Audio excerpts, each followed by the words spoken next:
Круговорот воды в коммунальных службах. Новое положение приказа Министерства ЖКХ Республики, принятое еще в июле этого года по балансу воды, привело ресурсно-снабжающие предприятия к полному дисбалансу. Предприниматели оказались не готовы к работе в новых условиях. Механизм потребления воды начал бить по карману поставщиков услуг. К чему это может привести в дальнейшем, в материале нашего корреспондента Дмитрия Тымырова.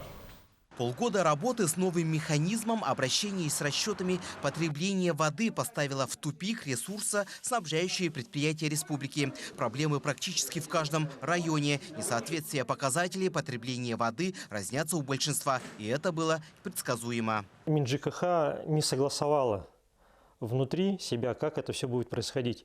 В результате крайними получились мы, то есть ресурсоснабжающие организации. Простой пример: ГУП ЖКХ дает данные одни, мы данные другие, так как количество людей оно не постоянно. То есть люди не живут постоянно по одному адресу, они ездят в отпуск, в больницу, умирают, рождаются.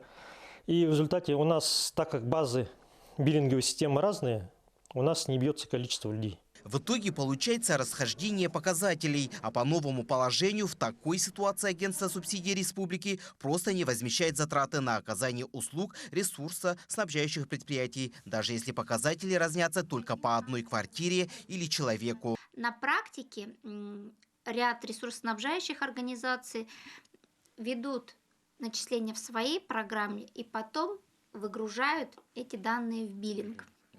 Да, и вот эти выгрузки, они, во-первых, не всегда проходят правильно и гладко, а во-вторых, есть объективные причины, в том числе и программные ошибки, которые мы выявили в механизме прихода к балансу воды. В Министерстве ЖКХ Республики, которые утвердили новый порядок расчета обращения с водой, прокомментировали ситуацию таким образом. Почему вопросы возникли у предпринимателей? Потому что своевременно работа по синхронизации ресурсоснабжающей организации не была проведена. Приказ был принят в прошлом году, вступил в силу с 1 июля этого года.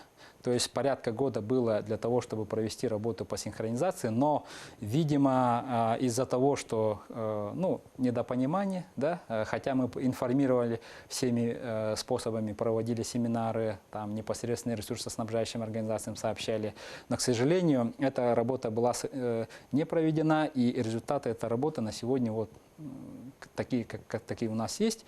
Получается, перед запуском нового механизма авторы проекта не проконтролировали готовность к работе с ним всех ресурсоснабжающих предприятий. Как говорят сами поставщики услуг водоотведения, недочеты нового положения были известны заранее, еще до старта проекта, но их так и не доработали. То есть изначально, когда этот порядок только притворялся в жизнь, теоретически, да, считалось, что в одном доме не может быть разной степени благоустройства. Но на практике это бывает и бывает часто. А в нашем деревянном фонде, наверное, я думаю, чаще, чем вы себе это представляете. Потому что люди, чтобы хоть как-то улучшить себе условия, они своими силами ставят ванну, ставят туалет, да, и подводят коммуникации. Соответственно, все вот эти мероприятия, они влекут изменение степени благоустройства. Хотя их соседи могут этих мероприятий не сделать, и у них будет степень благоустройства другая. По этой причине многие поставщики услуг водоотведения уже по полгода не получают законные субсидии. И сегодня они работают практически без финансирования. В результате у нас в процентах, это за июль-август мы получили только 20% от необходимых объемов. Там в ноябре немножко вывели в районе 60%.